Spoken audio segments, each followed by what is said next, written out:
We've been talking about Cooper Flagg, 17-year-old going to Duke. He's playing against the Olympic team and holding his own. And you start to wonder about, when does somebody become a phenom? When do the parents realize this? Do they realize it before the athlete does? We've had athletes in tennis as young as, 13? Jennifer Capriati. They're there on the center stage. They're playing in big events. In fact, tennis has a lot of players, especially on the women's side of tennis, that they're able to be there and play at a high level at a younger age than the men. Track and field. You have a 16-year-old who's going to be representing the United States in track and field. Basketball is a little trickier, although you can go back to LeBron when he was 16, playing against NBA players, holding his own. Bryce Harper when he was 15 or 16 on the cover of Sports Illustrated. You just have like the genetic lottery that you hit. But then you also have to have parents who are, and they may border on being obsessive, but you have to sometimes, like Tiger's dad was obsessive with Tiger. And if you watch the documentary on Tiger, his dad tells him to break up with this girl that he really likes her. He writes her a letter and says, I got to break up with you. She's like, why? My dad told me to. He didn't want anybody or anything to get in the way of Tiger being great. You look at Venus and Serena Williams, their father. He was not going to let anything get in the way, including their upbringing in Compton. They were on 60 Minutes. And you're thinking, how are they able to be as great as they are given the surroundings that they're growing up in? But parents can be great. Parents can always ruin things too. But you have a 17-year-old kid who grew up in Maine, and he is now the number one high school player in America and projected to be the number one pick. Now, we've seen this before. Freddie Adu was a soccer player, and he was supposed to be the next great player, and he never turned out to be. I think he kind of burst on the scene at 15. You have the hits and misses, but sometimes you get that one and you go, oh my goodness, that person is destined for greatness. But the role that parents play, coaches play, and also that player himself.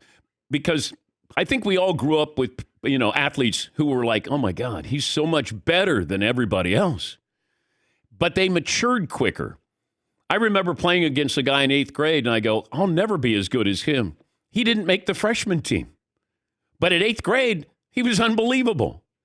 That's what happens. They stop, you continue.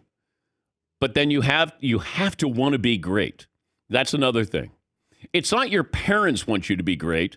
It's when the child wants to be great, then the parent should follow suit, not the other way around.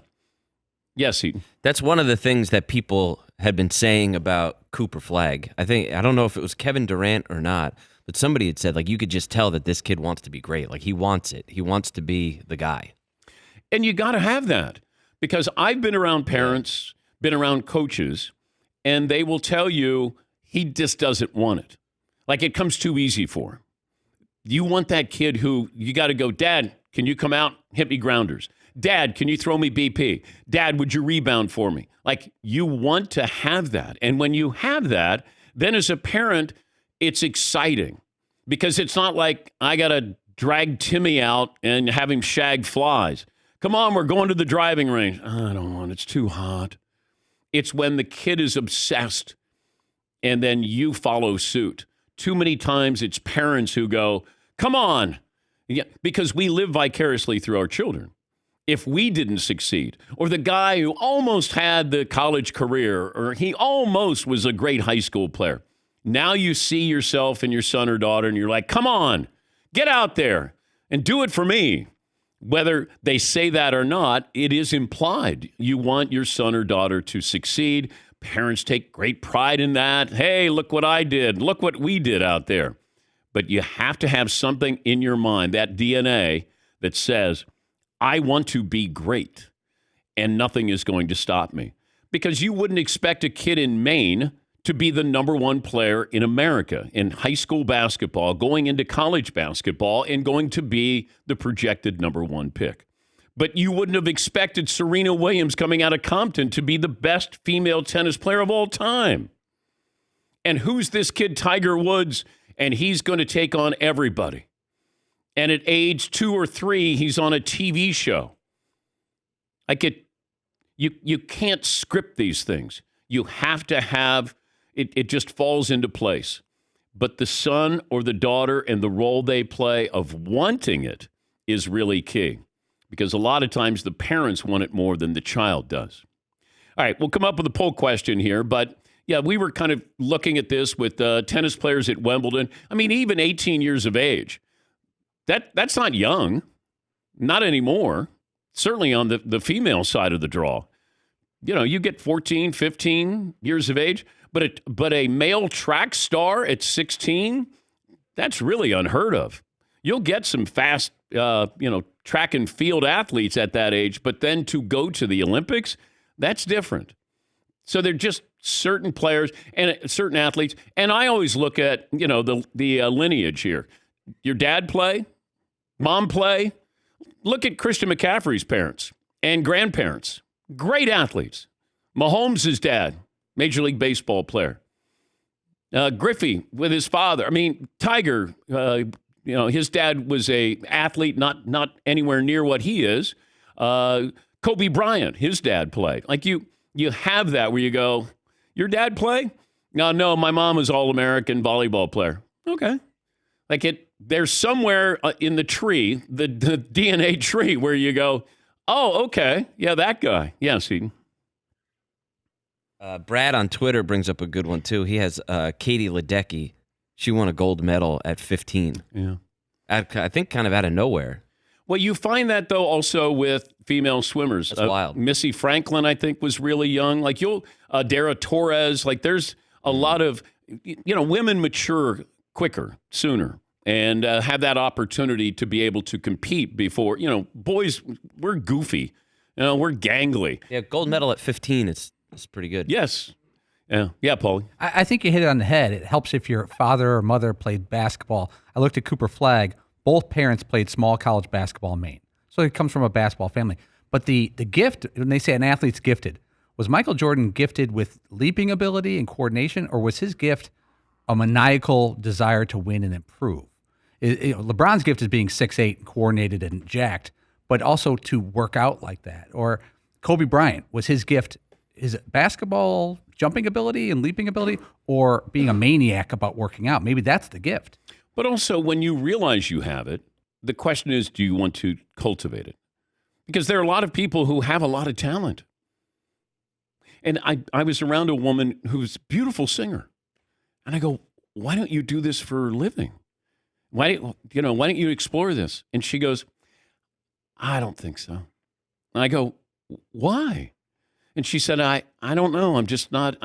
I know how to do it. I just don't know if I want to do it. And I go, okay.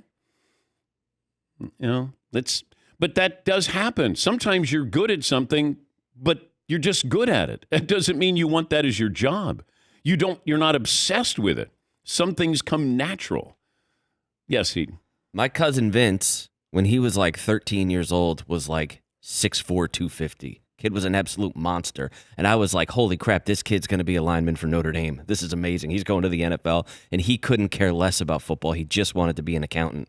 And that's what he is to this day. Yeah. And his friends in high school, I think, made him play football because they're the coach is like, kid, you're too big. You have to play. You have to do this. But he just wanted to be an accountant. He just wanted to crunch numbers. That's what he wanted to do. He had no interest in football. And it happens with a lot of people. You can have somebody who's great at math. They don't like math. They're just really good at math. Hey, man, you should be a scientist. I don't think so. Yeah, Todd. Or maybe you do like it, but you don't have the self-confidence to be able to take it to the next level. Yeah. And you've convinced yourself there's no way I'm going to be able to hit that kind of level of success. Also, when you become a star, like a Little League World Series star, now all of a sudden, hey, what happened to you? Everybody catches up to you. That's the difference between I'm really good at a really young age. I'm 12. Now what happens? And we've seen a lot of these athletes, certainly Little League World Series, you're like, man, was he great? Oh, did he play high school baseball? Little bit. Didn't play in college. Yes, he. That kid yesterday, Lamine Yamal, plays for Spain, plays for Barcelona. That kid is an absolute superstar. and he hit a banger yesterday to And score. he's 16? 16. Yeah. Yeah, he's one of the stories about the Euros so far that people have been laughing about is that, or at least like, leading up to this was that he had to do his homework all the time. They were like, Lamine Yamal's busy doing his homework while his teammates are like out getting dinner or something. He's like, I got a test or whatever. And he's an absolute superstar, 16. But like Michael Jackson, he was in a musical family. But, his dad, Joe, had to go, man, Mike's special. And he was. Like, there's just certain prodigies where you just see it and you go, how is that? Why did he get all the talent? His brothers are just playing instruments. It's just, you win the genetic pool. You win the lottery. And that's exactly what happens with a lot of these talented athletes, musicians, artists. There's certain kids where you go, wait, he's graduating from college with 4 degrees at 12? Yeah. How? I barely got out of 8th grade. Yes, Paul. And sometimes you think maybe it's just destiny. Like Michael Jordan's the only person in his family over 5'10". I think you've met his brother. His brother's like 5'8". Yeah. All his parents and relatives were all like 5'7", 5'8", 5'9". And then there's this 6'6" guy who becomes the greatest player of all time. It doesn't make sense. Or like Serena and Venus Williams. Venus Williams had a very good career, not diminishing it. A very good career. Serena had the greatest career of all time. What's the difference? Like they both were raised in the same household with the same tennis lessons, with the same dad. They're built different. Right. But is it Venus mentally? Venus is the older type tennis player with her style. Serena was power. You'd never seen that before. You have to go back to Martina. She ushered in power. And Serena took that, and it was just nobody was playing like that. And also, sometimes you get the younger sibling who succeeds or is a better athlete, better performer, whatever it might be, but they benefited by being the younger sibling there. You get to see your brother or sister. So it's just kind of fascinating that you look. Now, and we're also in an era of sports where we have Tom Brady's playing until he's 45. LeBron at 40. It's not out of the question where you go, golly, these guys are still playing at a high level. Djokovic, he's old in tennis, still playing at a very high level. But that's what's amazing. You got both ends of the spectrum. Now, it didn't used to be where you had players in their upper 30s, early 40s, still at the top of their game. That's new in the last, 10 to 15 years, maybe 10 years. As far as phenoms, somebody who's 12, 13, 14, 15, that's been around for a long, long time and will continue. But also, you're looking at sometimes families attach their financial future to somebody who's really young. Hey, he's a really good golfer. We're going to move around. He's going to go to a different high school. We're going to move. Then all of a sudden, you're putting pressure on that kid at 12 or 13, 14, 15. You got to succeed. We're counting on you. You see this with actors in Hollywood. Hey, you're 9 and you're on a sitcom. We're following you. Yeah, Seton. There is some of that, though, where, it's not for everybody. There's obviously not just one path to get to where we're talking about, but the only way for some people that you can get there is to be all in. If you're kind of like, well, okay, yeah, give the basketball thing a try or give the acting thing a try, but after college. Well, now it's too late. Or, you know what I mean? There's times that you have to go all in at 12 years old and move your family from Massachusetts to California because Tom House is going to start training your kid. Okay, well, yeah, this is how we have to do it. You have to be all in. And Cooper Flagg's parents had to be all in that he's leaving from Maine to go to Florida and doing that a couple of years ago. And here he is, 17 years of age. But I always go back to Todd Marinovich and his dad, Marv Marinovich, and he wanted his son to be robo quarterback. And Todd did succeed. He was a good USC quarterback, and I think he played in some playoff games with the Raiders. Of course, he's had some personal problems as well. I don't know if his father pushing him fed into that. Like he didn't have McDonald's. He was famous for never had processed food, and he just wanted to live his life and be normal. He just didn't know what normal was. So parents can sometimes ruin it.